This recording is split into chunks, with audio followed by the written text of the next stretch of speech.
I don't know if I want kids. And with each year that goes by, I think increasingly that I maybe don't. It's a global trend that's becoming more and more common with women. We are opting out. But that trend isn't mirrored by most men. They want to be dads.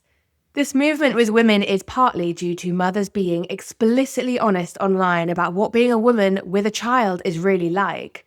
For maybe the first time ever, it feels like women with children are ripping off the rose-tinted glasses and the suffocating social pressure to tell the world that motherhood has completed them and they're actually really happy, and instead, they're being brutally honest. You can see this in recent media about motherhood, books, films, and online communities exploding with the uncomfortable truth that maybe it isn't what it's cracked up to be.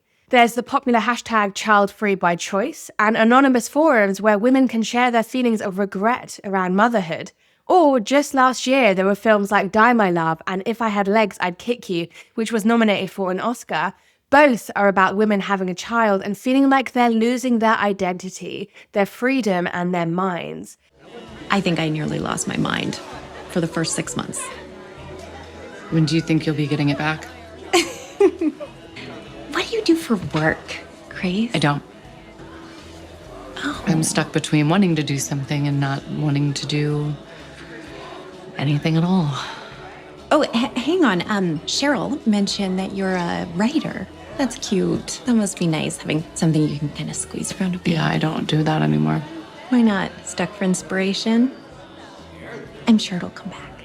The same is true for Nightbitch, adapted from a best-selling novel which came out the year before. And women like me who are contemplating the baby question are so grateful to the honest mothers that came before us. I feel like I'm making an educated choice. Instead of being sold the false advertisement of women can do it all, I'm being armed with the facts by other women, and I'm so thankful for that. In 2025, a poll by the Pew Research Center, an American think tank, revealed that 21% of women aged between 18 and 34 said they don't ever want to be parents, compared to 15% of men. And globally, birth rates are dropping. As of 2024, US fertility rates hit a record low. Now, 52% of women aged 20 to 39 were child-free. For the first time ever, child-free women under 40 are the majority. And despite what the alarmist headlines who blame feminism on a so-called birth rate crisis will say, I think this is a good thing. Women are on baby strike until something changes. I'm lilyofarrell, and this is No Worries If Not, a podcast about women and internet culture. Child-free by choice.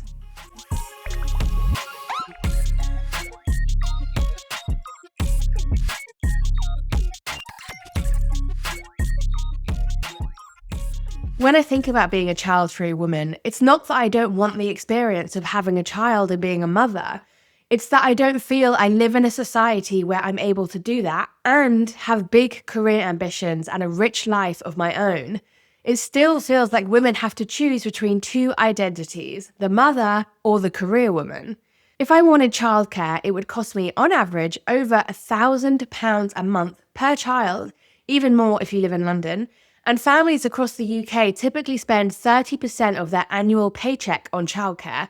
In some extreme cases, and by extreme, I mean you live in a city like London and have more than one kid, your entire paycheck can be wiped out by childcare costs. Which is why more and more parents are choosing to stay at home and not work at all.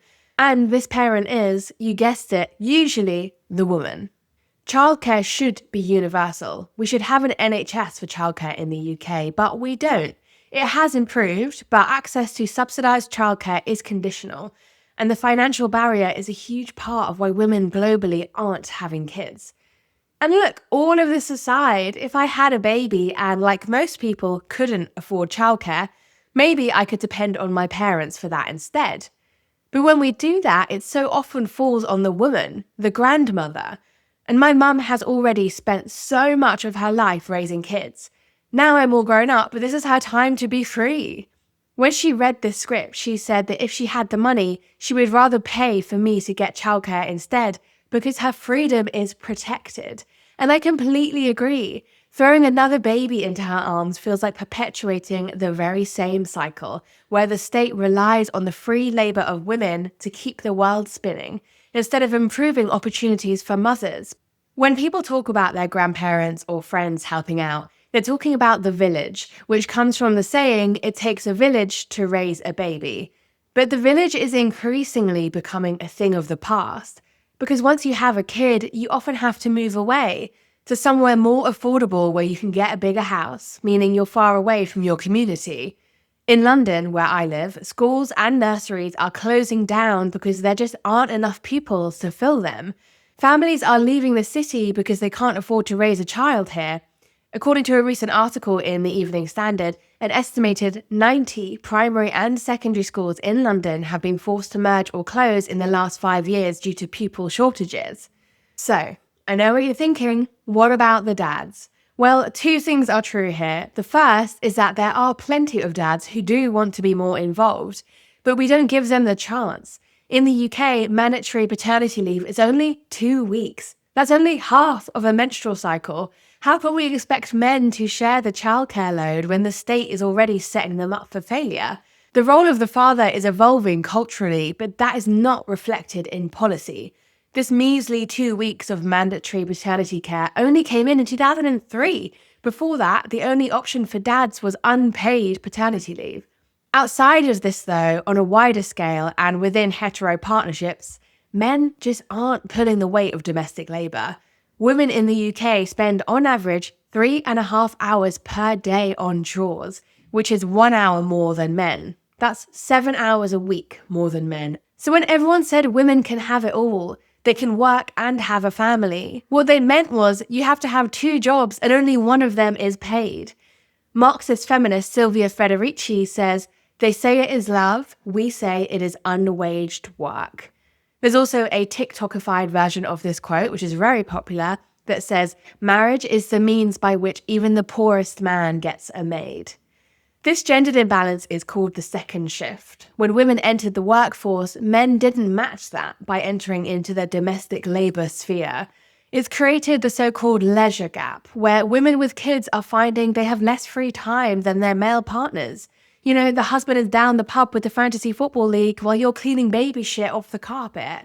My absolute Roman empire is Einstein's contract for his wife. It represents the hidden labor women do so well, because for every successful man, there is a woman doing his childcare for him, allowing him to achieve his successes. The contract he wrote says, "You will make sure that my clothes and laundry are kept in good order, that I will receive my 3 meals regularly in my room, that my bedroom and study are kept neat, and especially that my desk is left for my use only. You will undertake not to belittle me in front of our children, either through words or behavior." And it goes on and on. Thankfully, she divorced him and got all the money from his Nobel Prize, Queen. I once said to a guy that I think that stay-at-home wives of successful writers, actors, filmmakers, etc. should get a producer credit and a share of the copyrights, and he looked at me like I'd killed someone. What is so fascinating is how the stats show over and over that young men do want kids, and increasingly young women just don't. But if I was a man, I'd want a baby too, because I'd most likely be the secondary caregiver. The primary responsibility wouldn't fall on me. Next time you meet a guy, say in his 20s, who wants kids, ask him why. Some of the responses I've heard are, "It would be like having a little mini-me. It looks fun. It's just what you do. And to pass on my legacy." What legacy? All you do is play FIFA. But when I speak to women around the same age about whether they want kids, they'll give me this long, thoughtful answer about the sacrifices they're not sure if they're willing to make in their career, their identity, freedom, and dreams to travel. It feels like the world has evolved, but the roles of mother and father haven't caught up. And instead of revolutionizing these roles by giving equal parental leave to men and women, or providing universal childcare and allowing women to live a full life where motherhood is just a part of it, not all of it. Instead, we're romanticizing the 1950s nuclear family. Right-wing politicians in the UK and the US keep pushing this narrative of saving the family, where motherhood equals domesticity and servitude. So of course Gen Z men want to be dads, because the 1950s style image they're being sold is one where their life just doesn't change that much. So when I meet a man who says, I want kids, it's hard for me to not hear, I want you to raise my children while my life remains the same. Of course, there are some wonderful men who are willing to make major sacrifices and really do want to be more involved. But if you're a guy who wants kids and you haven't really thought about it beyond that, I think it's useful to ask yourself this. Are you willing to give up your job for about 4 years so you can look after the baby until it's old enough to go to school? And how do you feel about the fact that you might not go back to work full-time or at all for another decade? And that the dreams you had of writing a novel or traveling the world, for example, might not ever happen? I know that men are going to hear this and be like, what? That's crazy. But all I'm asking is for you to just consider doing what women have been doing for the last century. So the era of honest motherhood is a very rational response to women carrying the domestic burden since forever. And it's funny how culturally men have kind of always resisted fatherhood, like the concept of a man cave to escape the old ball and chain wife and the screaming kids. Or how dads would call looking after their own children babysitting, like they're 15-year-olds watching Friends and getting paid £5 an hour. But now, women are resisting motherhood instead, and it's not a fun joke in a sitcom. It's making the headlines as a global fertility crisis. I think women have been questioning why the domestic burden falls on them for a really long time. They just haven't been able to do it as publicly as they can now. It just wasn't socially acceptable. When I was about 9 or 10, I have this core memory of eavesdropping on a woman and her friend who were having a coffee. One of them had just had a baby, and she said she'd met a group of mums who'd really helped her because they all quietly admitted to each other that sometimes they wished they'd never become a mum. It blew my mind. I didn't know women were allowed to say this in public. Like, if they did, the police would come and take their baby away. But of course, women should be allowed to express this very normal feeling of regret. And as we become more socially accepting of it, forums are popping up all over the internet called I Regret Having Kids or Regretful Parents. We're not totally accepting of it yet, though, because all of these forums are anonymous. And I understand why. 2 of the biggest ones have a combined membership of nearly 250,000 people. And what you're immediately struck by is how many of the posts are by women. They'll talk about their husbands or boyfriends because their partner's lack of contribution to childcare and domestic work is wrapped up in their grief about motherhood. I pulled out a post by a woman that I think represents what the majority of the posts are like. She says this: I feel like the only people who refer to me by my name are my co-workers or my partner. To everyone else, it's mama. Please call me by my name, please. I want to be more than a mother. I want to be human. I want to have a good credit score again and be able to just leave the house whenever I want. I want to be able to stay up all night playing video games and laughing with friends. I want to go back to college and now everything I loved and hoped for is gone. I want true rest and sleep, but that's not compatible with a kid, especially if you're the mom. Your life and freedom will disappear overnight while the bar for men is so low they're praised for using a baby carrier or taking them to the park. Unless you can outsource laundry, cleaning, shopping, cooking, childcare, etc., you will likely become a domestic servant. While these forums have a huge membership, only a small percentage of them actually post on there. And it's hard to know if the people who've joined the forum are parents themselves or people like me who are trying to work out if they want kids. I spoke to a woman who does post on one of these forums. She didn't want me to use her real voice, so I am very grateful that esteemed actress Robin Weaver agreed to re-record her interview with me.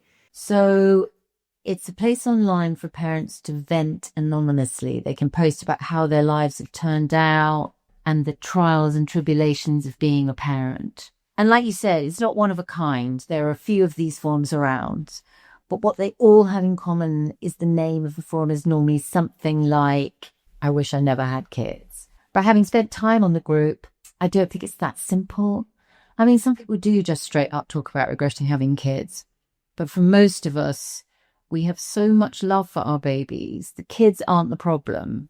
It's more that people regret the sacrifices they've had to make, and parenthood feels a bit like a scam, like we were lied to or promised something different. This is Amy. She picked this name when I told her that for the anonymous guests, I like to use names from Little Women. We talked for ages about our favourite adaptations. Hers is the 1994 Winona Ryder one. Amy has 2 kids from different dads, and she was so kind to speak about something really emotional and vulnerable with me. But she was worried about her kids growing up and coming across this episode, which is why Robin re-recorded the transcript with me and why I've cut out a lot of the identifiable details about Amy's life. And I think this really speaks to the shame still put on mothers who feel this grief for their old life. Because I've interviewed loads of people who would have plenty of reasons to want to be anonymized, like women with abusive ex-partners, and I always offer them an actor to re-record their voice. But Amy is the first person to ever actually take me up on this.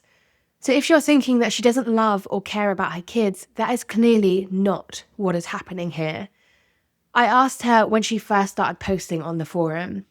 I was a lurker for sure.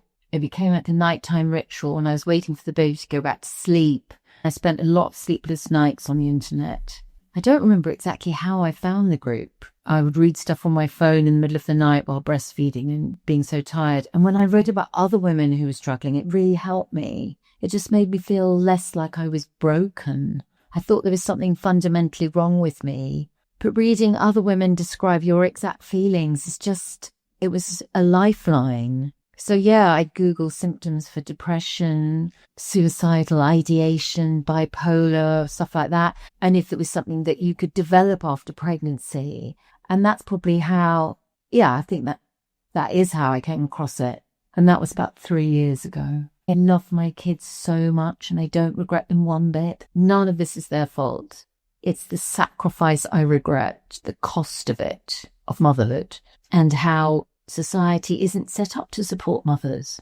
Not modern motherhood, anyway. Amy is married with 2 kids, and like I mentioned earlier, she had to move away from her hometown to find a bigger house to make room for her second child, which means she's far away from her parents and her oldest friends.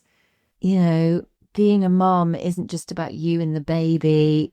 It's also about who's around you and how you navigate raising the child. It's the so-called village. Everyone talks about the village. It takes a village to raise a baby, but that doesn't exist anymore. Not really, anyway. I wasn't prepared for how isolating having a baby would be. And I know a lot of mums in the forums say the same thing. So a lot of women are doing it alone. I was happy with my daughter and felt like I had a good setup. When I started dating my husband, he really wanted a baby. And even though part of me felt like I'd been there, done that, I felt this pressure, I guess, to do it this fairy tale way, to get married and have a baby with the man I loved. He was so happy when I got pregnant, and it didn't take long. It happened so much quicker than I thought it would. I'm just over an hour away from my mum now and most of my oldest friends, which doesn't sound like a lot, but there are times when it feels like miles. When my son was a baby and my husband was back at work, and I was at home with 2 kids on 3 hours sleep, with food in my hair, probably sit down my shirt, you know.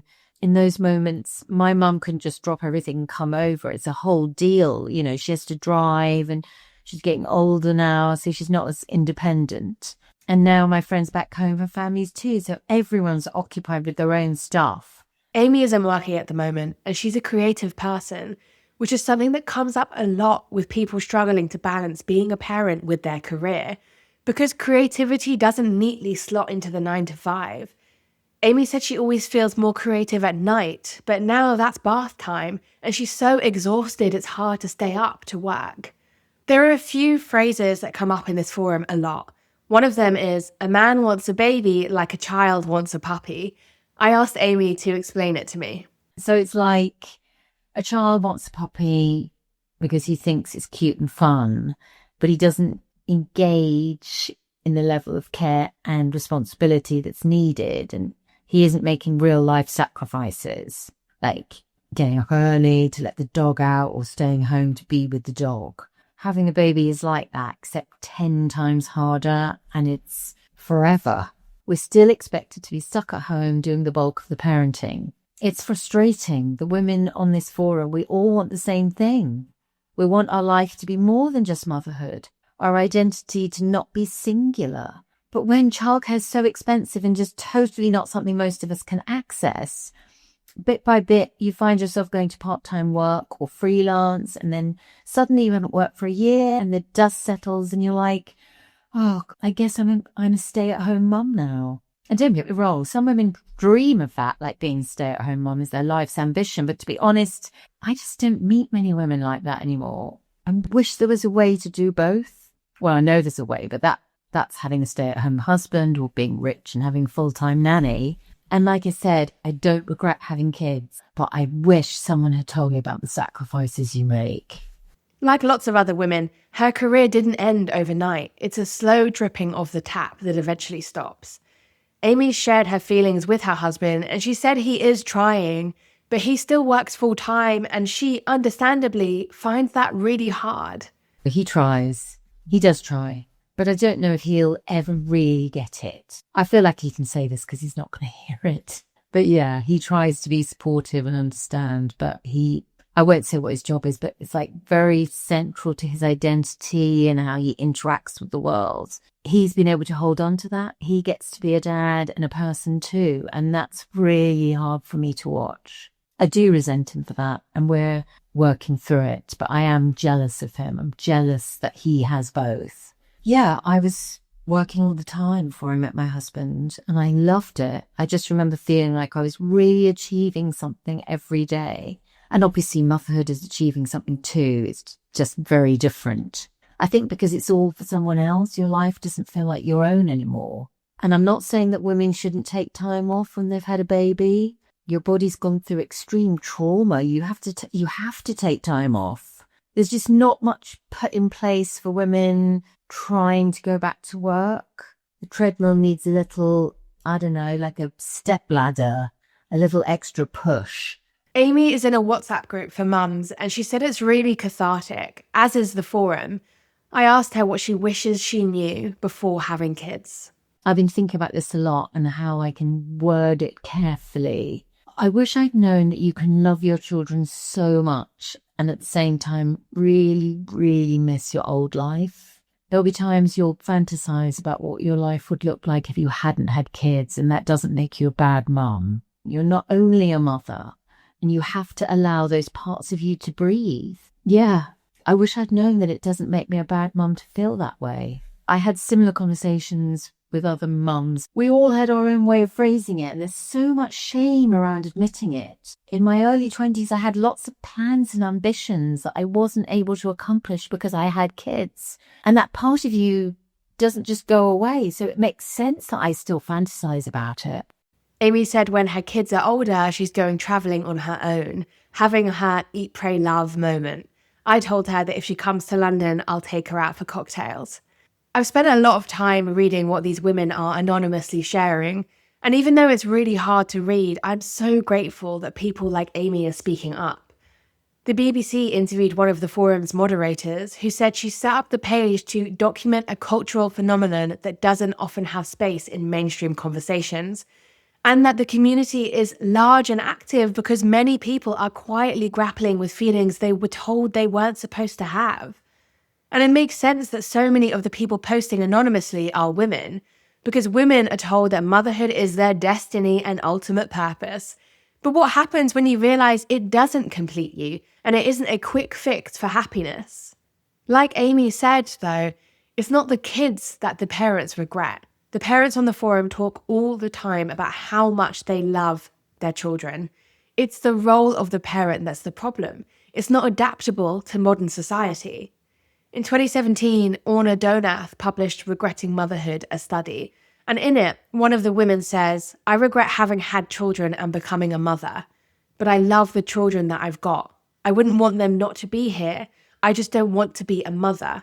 And that is exactly what so many of the women on this forum are expressing. Most of these forums are public, and the people posting get loads of hate. Trolls will call them evil people, which is just so reductive. They're not the problem. The system is. Being a woman with ambition and a mother at the same time is not something to be ashamed of. This forum serves an important purpose for women like Amy. The era of honest motherhood isn't just helpful for women like me grappling with the baby question, but also for existing mothers who need a place to vent.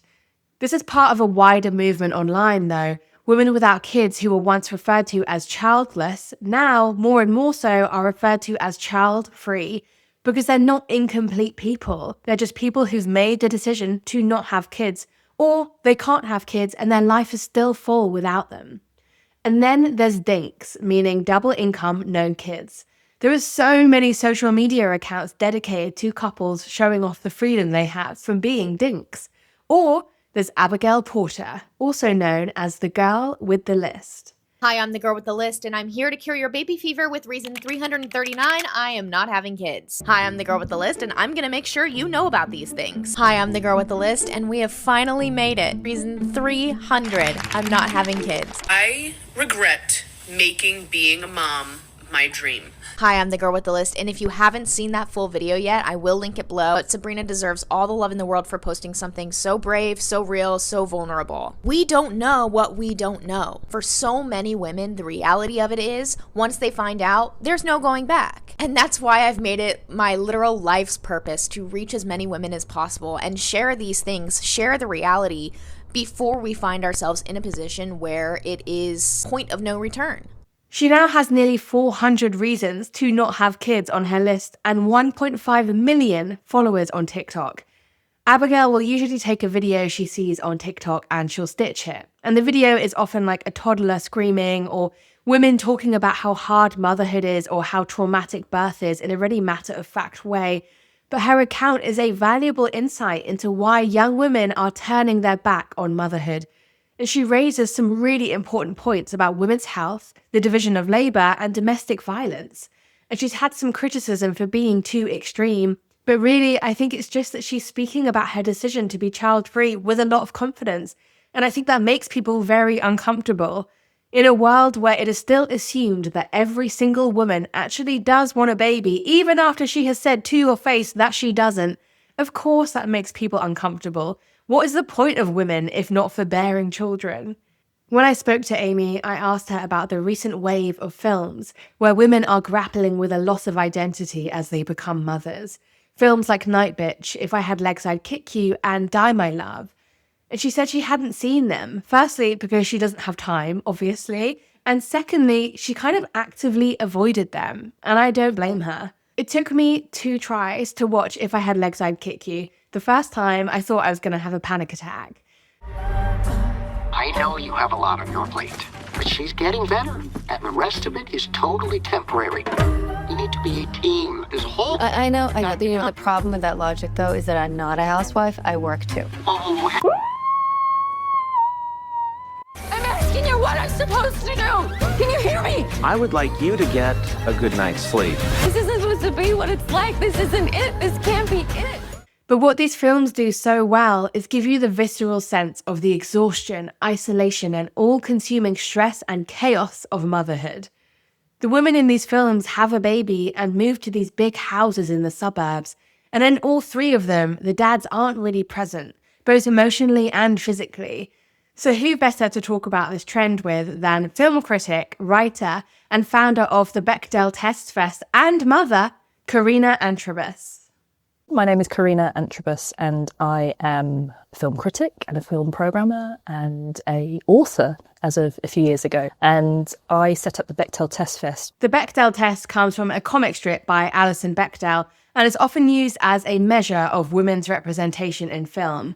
To pass the test, the film has to have at least 2 named women characters who have a conversation about something other than a man. I came across this particular test in my film critic days, and at a time when I was looking to do more programming and championing of women in film. And this comes from a background of working in film marketing and realising how few films were that had female directors or women narratives were getting the marketing attention that they deserved. And yeah, we did that for 7 years. It was brilliant. It really was at a time when people were talking a lot more about women in film and representation and what needed to be done. And yeah, if I'm honest, it came to an end because I became a mother. And not because I became a mother, it was because I just needed to make a shift into my life where I could be more financially stable. And the film industry is still it's still a very precarious industry for parents that want to both have a career and have children. Corrina wrote a book while she was on maternity leave, which is incredible. It's called I Love Rom-Coms and I'm a Feminist, and it's a brilliant collection of 100 essays about 100 rom-coms, and I illustrated it. As for my book, so I was actually on maternity leave from my job, and a publisher got in touch on Instagram and said, hey, have you thought about writing a book? And my son was 6 months old, and I was like, why is this coming now of all the times? I mean, maternity leave is a crazy time because you get this assumption that you've got all this free time to do all this great stuff, but also, oh my God, you do not, because you're like in this manic stage of trying to just stay alive and keep somebody else alive at the same time. Anyway, I said yes, and we can get into if that was a good idea or not. And the crux of the book is about romantic comedies, and across 100 film reviews, I explore the notion that you can love rom-coms as a feminist, and that actually rom-coms do a great job of being arguably the only genre that centres the female experience more so than any, and there's a lot more feminist credentials than you might have originally thought. Was probably the hardest thing I've ever done. And I say that because it was an emotional thing to do. And I say that because the agreement to do the book, if I'm honest, was because I felt like I had something to prove to myself that I could do this. And before having a child, I was able to do that at a sustainable level. And becoming a mother and being in this maternity leave stage of not recognising that productivity was actually part of my new role of being a mother, I did feel like something was missing creatively in my life. And yeah, it wasn't an easy process. And there was a lot of people behind me that helped make it happen. Grateful for grandparents, grandmothers. I wanted to prove that I could still be a creative and still produce. And I did it. And while I'm proud, it came with a lot of literal blood, sweat and tears. I asked Corrina about the trend of depicting brutally honest motherhood in these films. Why now? It's the chicken or egg debate. Are films showing motherhood in this way coming out because women are sharing more about their suffering? Or are women being more honest because the films are opening up the conversation and giving them permission to speak? I think women must have always been saying, what the fuck, this is really hard. There's no generation of women that was just like, this is easy. But I will say perhaps in this fresh hell of the cost of living, all of those things are making the conversations more prevalent. Like, there's no way that my mum would have been able to pay the nursery fees that I pay, for example. You know, we grew up in an 80s Hackney and everybody was just like looking after each other's kids. So I think for social media, for all its ills, it has given us opportunity to talk more about how we're actually feeling. And the short form content of social media allows us to just get these in small bites in a way that you can't necessarily do as a new parent because you don't have time to go and sit and watch a half an hour film, or let alone a 90-minute film. And you're doing a lot of scrolling at 3 o'clock in the morning, and it is a good way to ode some of the feelings that we've got. And I think that has contributed to a healthier attitude to how we talk about it because it's honest. And so that, I feel, is naturally contributing to the zeitgeist of all these films that are talking about parenthood, motherhood in the most honest way, because we are in a cultural space where we are ready to hear it, and women are now more empowered to say it. I'm very glad that we're able to have these conversations in very honest ways through the medium of film. I loved all of these films, and Corrina had seen all of them bar If I Had Legs I'd Kick You, and I told her to proceed with caution. The best review I saw was on Reddit, and it said, "What an amazing film. I hope I never see it again." The point that what these films are actually getting at is not that they hate their kids, not that they don't want to become mothers, but they have found themselves in these very suffocating spaces where they have swallowed the pill of you can have it all. And what is all anyway? Having a job and having a child and having a house and being able to be creative and to be having the time to remain feminine, acceptable in societal norms. And that is unsustainable. And I think we're getting to that point now where we realise that that is the actual truth. It is unsustainable to have it all. And I think that's what a lot of the better films are trying to portray, that children aren't the problem, society is. And the same with If I Had Legs I Could Kick You. The three of those films all have the same premise exactly of these women who lived in New York. I think they lived in a city and then they've gone to suburbia in this big house to raise their kids and live happily ever after. And I think all of those films are challenging this idea that we were fed as kids in fairy tales. You know, you will live happily ever after, you meet a person, you get married, you have a baby, done. But there's no full stop. Not in reality. There is so much more complexity to what happens after that. And I think with Die My Love, depending on which review you read of it, she does or doesn't have bipolar, but essentially there is a mania going on in the way that Nightbitch is just a bit more, this is a general summary of how a woman would feel. But Nightbitch is an interesting one because, again, it's about a older woman. I think she's going into her 40s. There's a part where she speaks at the dinner table and the waiter just can't hear her. And it's the same with motherhood and becoming older as a woman, you become invisible. But these films are taking that on board. You are hidden away. You are in these houses. You are away from your friends and your family, and there's no village. This lie of this village is just no longer there. Nightbitch is based on a best-selling book, and in it, the main character is a stay-at-home mum who thinks she's becoming a dog. And it's about this rebellion against isolation and domesticity. He's super cute. Do you just love getting to be home with them all the time? Yeah, I do. I love it. You're an artist, right? Well, I used to be. Wow! But that feels like a lifetime ago. So Yeah, totally. definitely. We get it. I would kill to stay home with them every day. Motherhood, it changes you. It connects you to some primal urges. I feel like I'm stuck. Make up a plan, draw up a schedule. Happiness is a choice. I'll try. I'm never going to be smart, happy, or thin ever again. Oh, and I'm pretty sure I'm turning into a dog. But there is something really animalistic about being a mother. It's a primal process.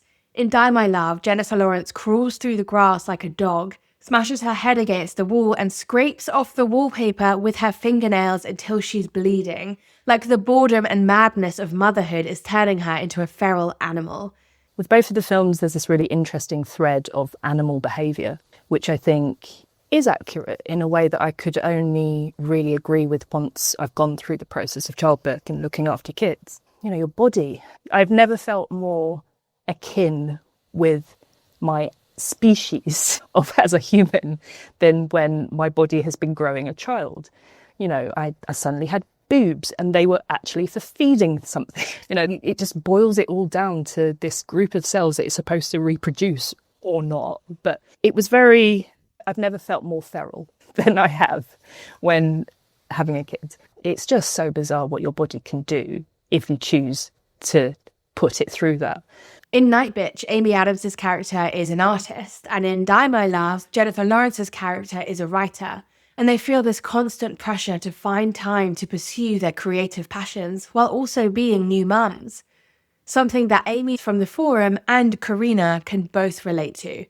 I think Die My Love, the beginning of the film, really resonated with me in the way that both of them found this house and they were just talking about all the books they were going to read and all the things they were going to do. And it represented that fantasy, complete fantasy. And as I was sitting there watching it, I was laughing to myself, like, oh yeah, I remember that. But yeah, how does it affect my creative practice? If I'm honest, it's a challenge. It is a massive creative challenge, and sacrifices have had to be made in order for me to pay bills and the nursery bills. And, you know, you're also asking a creative person to be creative on no sleep and no time and being emotionally wrought.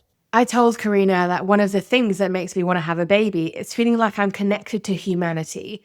And there must be something really creatively inspiring about going through this primal experience that helps you understand all the people that came before you. It's the same as falling in love. My kid came along, I fell more and more in love with him every day. It wasn't an instant like, oh my God, I can't wait, that he's the best thing in the world. It was who's this person? And then it grew. And that relationship building was inspiring. It was a muse. The cliche is it goes so fast. But I can't say it enough as it goes so fast. I cannot believe how fast time is changing. And going back to Die My Love, there's these switches in time and place and you don't really know where you're standing. That's exactly how it is. Sometimes you just don't know what day it is and what year it is. And I look at my phone and it's telling me, here's some photos of your child 2 years ago. I'm like, who is that? Who was that? I don't remember that. And just mourning already. You're in this constant state of mourning this beautiful time that has gone whilst being excited for the next time, watching the developments, to walking, to using, to shitting in the toilet. It's just like the most mundane thing suddenly becomes these big, amazing marvels. And it does boil down life into very beautiful moments that do connect us all. Every little chapter of this boy's life is so transient. So there's this time when he's just really difficult, and then there's another time that it's really difficult, and then it ends. So it's just a reminder that you push through, you get on, and then it's the next thing. But I'm very lucky to be able to say this. I'm very lucky, and I appreciate that so many other mothers don't have this. But the day I gave birth was the best day of my life. It honestly was. I went to a brilliant hospital. My midwives absolutely read all my birth notes. They made sure that I had the best time possible and I was really looked after. And I could only hope that for every woman who gives birth. I asked Corrina for some film recommendations about motherhood. What are some of her favourites? There's quite a few films that are actually featured in my book that are about motherhood, which I think just explore it in interesting ways. But one of the most recent ones that I watched that really hit me and was just so joyous and funny and ridiculous was a film called Baby Done. And she is a adventurer. She and her long-term boyfriend are just like this really outgoing couple, and then she discovers that she's pregnant, and the whole premise of the movie is her then trying to essentially do this big bucket list of things that she must do, things that women must do before they become parents. And it's actually a really contemporary take. It's like, have a threesome and skydive and things like this. And watching her try to achieve all these things while she's increasingly getting a bigger belly is just hilarious. But it's really got me emotionally as well, because I felt exactly like her, like this sudden careering towards this brand new life and just wanting to do everything that you can before that time. She also recommended Claudine from 1974 and Baby Mother from 1998, which is the first Black British musical. Corrina, just like Amy, has a mum's WhatsApp group. I had my son at 39, which clinically is geriatric. Let's not go into that right now. What was funny is that my girlfriend's WhatsApp group, we all slowly became mums, and then that original group is now all mums. So it's just like this slow transient shift. And I must admit, the power and the necessity of this WhatsApp group just to be like, is this normal? It's been so useful. It's so unjudgmental. Yeah, and you do find that community. One of my neighbours, who I hadn't spoken to properly for years, reached out because she realised that we were pregnant at the same time, and she was just like, whatever you need, let me know, because we have to be in this together. And it's been great, because this idea of the village, which is important and necessary, doesn't really exist unless you make it. The old school village doesn't exist because we're so dispersed and we move around and we can't afford to live where we were born. And I would say the most important thing is to find what that village looks like for you. And then more so than not, it will be friends as opposed to family. I love these films that I spoke about with Corrina. I love that women are being honest and raw, and in doing so are creating an artistic protest, opening up a cultural conversation and putting pressure on everyone to create a world where the opportunities for women with children improve. Making this episode made me really angry, because it's a sacrifice either way. Whether you choose to have a baby or not, you are sacrificing something. And I'm tired of the injustice of that. People just accept the deal handed to women because it suits men. When people ask us if we want kids and we monologue to them about all of this, they will still look at us and say, oh, but you will have a baby, surely. If someone in your life keeps asking you this, if you want kids, send them this episode. Let me do the explaining for you. And after speaking to Amy and Corrina, and increasingly other mums, I'm really getting the sense that as modern motherhood has become isolated and the village is ceasing to exist, they are creating their own villages. The forums and the WhatsApp groups have led to a new era, the era of the digital village, where women are supporting each other online instead. But that is not a permanent solution. It's a temporary fix, filling in the gap for the lack of support for mothers. And of course we fill in the gap. Supporting each other is what we do best. If I don't have a baby, I sure as hell will look after my friends so she can write her novel. I want to live in a world where women can actually have it all, can still achieve their greatest ambitions and have a kid, but only if they want to. Thanks for listening to No Worries If Not. Thanks to our guests, Amy and Corrina Antrobus. Her book is called I Love Rom-Coms and I'm a Feminist. The theme music was composed by Meg Jenkins. The titles were animated by Angelica Lena. The script editors were my mum, Jackie O'Farrell, and Will Hilton. Also produced by Will Hilton.